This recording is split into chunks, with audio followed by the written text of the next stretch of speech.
Ay, magandang hapon po sa inyo mga kasingko. Ito naman po tayo ito naman po ang inyong lingkod na si Kuya Bel Jun. Na medyo malaki yun. Yan, ayan po. Dito po tayo ngayon sa mga garden po. Garden. Papunta pong bahay po ni Kuya Rowel po. Ito po tayo sa kanyang dream house. Ayan, so ngayon po, ako po ay pupunta dito. Papakita ko sa inyo yung papakita ko sa inyo yung lugar kung saan po nakatira si Kuya Rowel po. Ito po, ayan, yung kanyang bahay na pinapagawa. Wait. Ayan.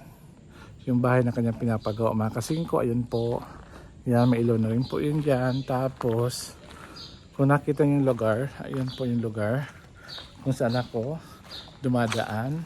At marami po siyang bahay. Naayos po yung kanyang bahay. Mga kasingko, dito po yun sa San Isidro. Tapos marami pa po dito puno kayong makikita dito. At ang mga dito mga kasingkot, meron kayong makita ito. Yan. Pakita nyo itong punong to na napakaganda. Marami siyang bunga. Marami siyang bulaklak mga kasingko. Ayan. Kung napansin nyo mga kasingko, makita nito. Marami, yung po bahay na punso ni kapatid ko yan po yung bahay nila po. Nakita nyo yan po sa vlog. Tapos ayan po yung mangga, makita nyo po. Ayan. Tapos papakita ko sa inyo mga kasingko sa loob ng bahay na to, sa loob ng mangga nito, mayroon kayong makikita ditong ito mixer. Tapos yung mga buhangin nandito. Ayan po. So nag-try na pa ako magkalito po yung mga kasingko. Alam niyo yung magkalito? Ayan, para yung mga pino, yun ang pangpalitada mga kasingko. So ito yung puno ng Chinese berry or aratilis mga kasingko. Tapos ito yung dating higaan ko dati sa apartment.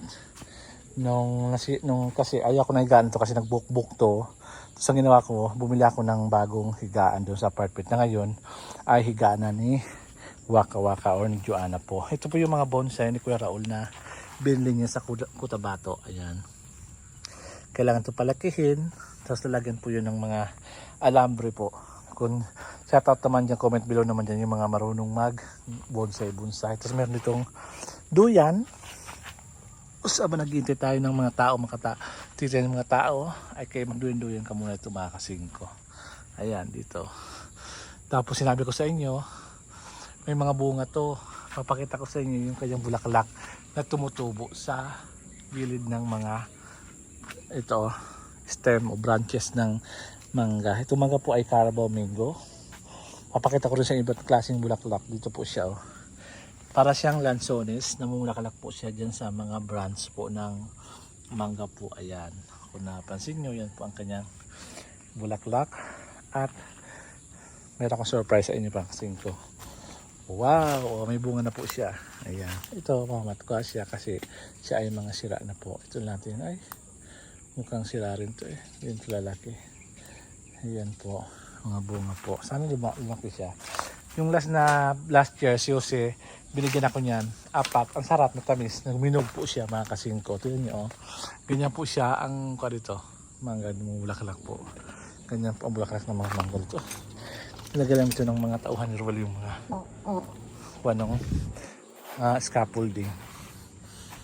Ayan, sa likod, ayan po. Bahay ni Kuya Rowel. Ayan po. Ayan. Ito yata yung kanyang parking space itong naapakan ko. Ayan. Siyempre, pag tayo nandito sa Nibesia, meron tayong kwarto. Ayan po. Ayan po yung kwarto natin.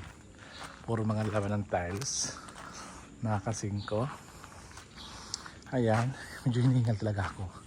Dahil siguro marami naman ako. Ay, tiles. Dumating na pala yung mga tiles. Ito ba yan? Dumating na yung tiles na in-order namin kahapon sa hardware. Ito nga, dumating na siya. Ano pa ba dumating? Tingnan natin. Natapos dito mga kasingko sa lugar. Yung mga hindi ko lang tawag dyan. Floating pala, PVC. Hindi ko alam mga kasingko. Ignorante kasi ako sa mga ganito.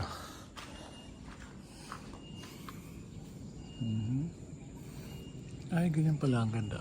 Makasin ko. Ayan o. Lugar. Ito. Tapos ito yung pantry.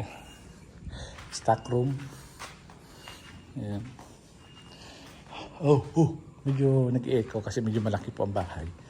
May echo po yung pag sumisigaw ka sa lugar na to. Bawal pumasok dito sa CR. Ayan. Ayan po yung CR. Tapos yung kwarto. Yung mga guest room. Ito po yung mga guest room po yung dalaw po. Guest room. Ayan. Ayan po yung mga gamit. Yung aking main guest room. Kasi kwarto ko yan. Yung guest room na yan. Kasi nakikita lang tayo ito. Visitors. Ayan. Ay, naayos na rin pala dyan yung lagay ng saksakan. Nalagyan na ng kuryente. Ayan. Actually, ako ang vlog nito. Dapat si Kuya Roy. Okay lang kasi alam mo na. Para mapakita nyo rin yung side ni Belle kung paano mag-vlog. Ito. Ayan. Tapos na rin po siya. Fully renovated. Fully yun na po siya, yun, no? Ayan. Napansin nyo, kita-kita po yung Mount Arayat. Ayun po. Sa kwarto ni Kylie. Ayan po. Yung bahay na po yun, yung may-ari po ng Caron. Yung bahay po yung kapatid ni Wawi. Sisilip ko din, makita po yung kanyang lugar. Ayan po, napansin nyo. Ayan sila. Mga visitors. Ayan. Peng dito sa kwarto ni Kylie. Ayan. Mag-start na. Nag-start na sila maglagay ng design para sa ceiling lamp. Ayan. Yung main bedrooms. Yung master's bedroom. Okay na po siya. Oh. Okay na siya. Kada kwarto pintuan. Kung tapos na, ito naman sila mag-start maglagay ng tiles. At ito ongoing yung bathroom nila. Ayun mga kasingko. So ito pa lang muna aking mapapakita sa inyo. Ayan. Ano na pala mga kaluto ah. May mga wire na pala yung mga saksakan nila. Ayan, may mga wire din mga kasingko. Kaya malapit na mga 3 months pa at matatapos. Ito. Ay, nakatakot naman dito. Ayan. So ito lang po ang aking mapakita sa inyo ngayon mga kasingko. So pinapatapos na ito ni Kuya Rowell o kaya depende pa may pera pa tayo budget dito. Hoy. Ayun, mga sweets yan. Mga sweets yan sa taas ata dyan. Ito po yun. Hindi ko lang kung may nalagyan ko dyan ng ilaw. Hindi ko sure. Yan. Meron ba itong kwa dito? Ayan, meron din pala. Nilagyan na rin. So far, ito pa lang yung aking house tour na di pa tapos. Ay, ang dami namang wire dito mga kasingko. Sa amin, napiyatay ng kapatid ko na medyo malaki din na bahay. Ninako po yung mga wire. Nung sa kapatid ko dun sa Bicol po, nung siya po ay nagpapagawa ng bahay. Ayan. Ito wire ata ito ng dyan. Okay, wire to pa. Saksakan to ng taas. Dyan. Nakakalito na masaksakan dito. So, ayun mga kasingko. Yan nagtatapos ang ating maikling house tour na di pa tapos. So, ayan. Balik na tayo dun sa resort. Mamaya papatid na ako kay Kuya Billy kasi si Kuya Robert, iwan ko lang kung masunod pa ako dito kasi nga nag-vlog siya. Ayan.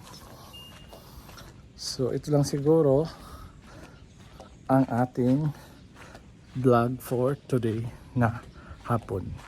So sana mga kasingko may mga nagustuhan niyo itong vlog na to at may natutunan kayo. At maraming salamat at hanggang sa muli po. Adios. Bye bye.